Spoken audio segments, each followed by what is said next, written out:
The ministerial meeting of the Organization for Security and Cooperation in Europe, Europe's top security and rights watchdog, meets in the city of Łódź, central Poland. Warsaw did not grant a Russian delegation visas to attend an OSCE meeting in Łódź, taking place on Thursday and Friday, and said Moscow would be represented by its permanent representative to the OSCE instead. Russian Foreign Minister Sergei Lavrov said on Thursday big problems had accumulated in the OSCE, accusing the West of spurning the chance to make the organization a real bridge with Russia after the Cold War. At a news conference, Lavrov gave a long recital of Russian historical grievances against the West, saying the reckless enlargement of NATO had devalued the basic principles of the 57-nation OSCE, Europe's top security and rights watchdog. Over this year, Russia has constantly blocked the adoption of the OSCE budget. What else will be blocked by Russia? I would respectfully suggest it is not Poland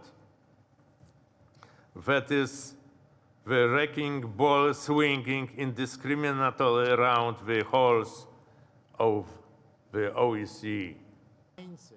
We do not support in the long term an OSCE run in the emergency mode we were forced to put in place throughout 2022. But that there can be no return to business as it was is clear. And the need for the organization to keep as its primary focus the war in Ukraine for as long as that appalling tragedy continues is also for us not negotiable. U.S. Under-Secretary of State Victoria Nuland said on Thursday that Russian President Vladimir Putin had failed demonstrably to break the OSCE, just as he failed to break Ukraine with his vicious invasion. Just as Putin has failed to break Ukraine with his vicious invasion, with his war crimes and human rights abuses, and now his cruel attack on the most vulnerable, young people, the elderly, plunging millions into cold and darkness, so too Putin and Russia have failed demonstrably to break the OSCE.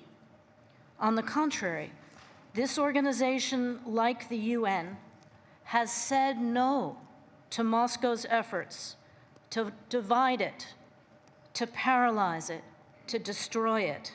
It said no to Moscow's attempt to abuse our aspirations for consensus to make a choke collar or a deadly poison on this institution. In an opening address, President of Poland, Andrzej Duda, has said, "How do we stop the fire in Europe? Many in this organization believe that one just needs to identify the culprit and then demonize, isolate, and punish it. And this is a brief description of the Western approach towards Russia and Belarus. It has manifested itself in the barring of the Russian minister from participating in this meeting. We deplore this decision as it is killing the OSCE.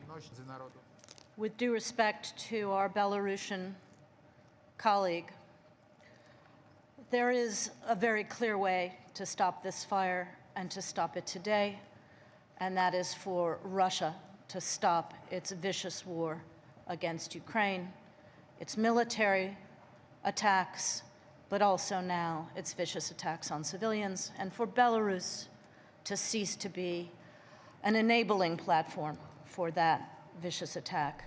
Although 10 months have passed since the start of Russian aggression, Pomimo upływu 10 miesięcy od rozpoczęcia rosyjskiej agresji, I still cannot overcome the feeling of shock and anger, looking at these principles now and juxtaposing them with the events that are unfolding in Ukraine as we speak. What I'm alluding to is the planned and consistent destruction of critical civilian infrastructure by the Russian army, aimed at causing a humanitarian disaster.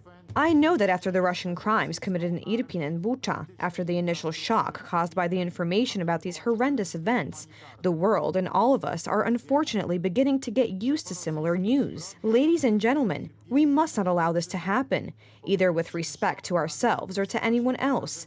We must not get used to it. We cannot move past the planned murder of civilians or the abduction of Ukrainian children, who are subsequently deported deep into Russia. We cannot allow any state in the world to conduct its demographic policy in such a way. For as a matter of fact, children are abducted in order to improve the demographic situation in Russia, to save Russia from a future demographic disaster, in order to Russify these children, turn them into Russians in the future. We know this also from our history. Unfortunately, this is the way Russia treated other nations for decades, or perhaps even for centuries. W jakimkolwiek państwie na świecie w taki sposób prowadzono politykę demograficzną.